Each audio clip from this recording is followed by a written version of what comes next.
Today, physical intimacy is so often looked at just through the lens of, momentary pleasure or casual gratification. But ancient Indian philosophy, they saw it entirely differently. They called it sahavas, and it was considered a deeply sacred, highly structured, and really respected pillar of marital life. So in this explainer, we're going to dive straight into this and see exactly how they approached it.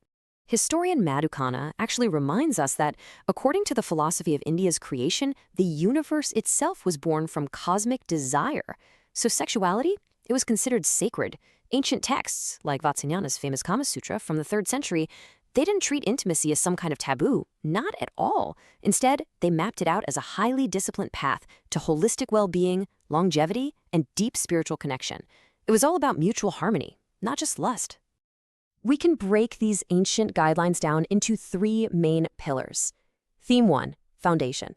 This covers the mind, the body, and marital education. Okay, so according to the first rule of the Shastras, everything starts with your internal physical energy, specifically something called apana vayu. Now, you might be wondering, what is that? Well, it's one of the 5 vital life winds in the body, and it regulates everything from digestion to reproductive health and even the energy of intimacy itself. The texts strictly mandated keeping the stomach clean and maintaining the purity of this wind. They believed it was absolutely crucial to prevent disease and keep your body's intimate energy perfectly balanced. And this internal balance paired directly with our next rules, which focus on essential marital education and strict Ayurvedic hygiene. Vatsyayana strongly advocated that for a marriage to actually remain stable, women needed to be educated in the arts of intimacy, but not by just anyone. They were specifically taught by trusted, experienced female figures, like an older sister or a close friend.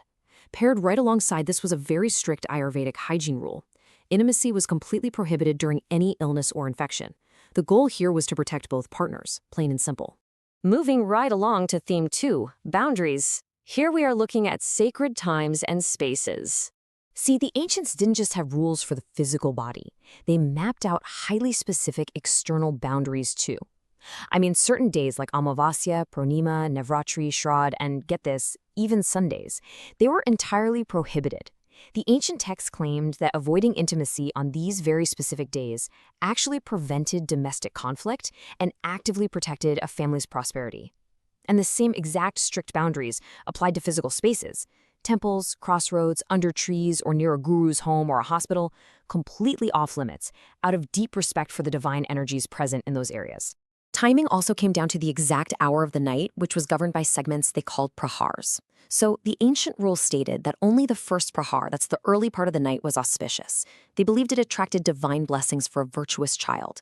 But the later prahars, well, those were believed to invite negative, demonic, rakshasa energies. And the texts claimed these energies would actively lead to disease, insomnia, and just general misfortune. Which brings us to theme 3, legacy. This is all about conception and astrology. For the ancients, having a child was definitely not left to chance.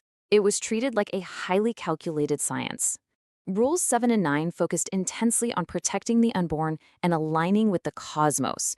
For starters, the texts mandated an absolute pause on intimacy during pregnancy to protect a developing child from literally any harm. Furthermore, when a couple was planning a child, they were instructed to align their timing with auspicious planets, specific lunar days, and, this is wild, even highly specific breathing patterns. They literally mapped out ensuring the right nostril was flowing for the man and the left for the woman. How incredible is that? The really crucial takeaway here is just how specific they got. Ancient texts boldly predicted the exact outcome of conception based solely on the specific night of the woman's cycle. For instance, the 6th night was said to yield a son, the 11th night, a beautiful but, quote, morally questionable daughter. The 14th night would bring a virtuous and strong son, and the 16th night, an all-knowing son. They truly, deeply believed that the timeline literally dictated a child's lifelong character. So, this leaves us with a pretty fascinating question to think about. Could this kind of ancient discipline actually be the missing link in modern relationships?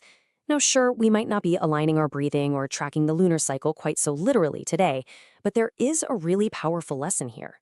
Adopting a mindset of mutual respect, having clear boundaries, and viewing our relationships with a sacred, intentional purpose, well, that just might be the key to strengthening our modern marital foundations. What do you guys think?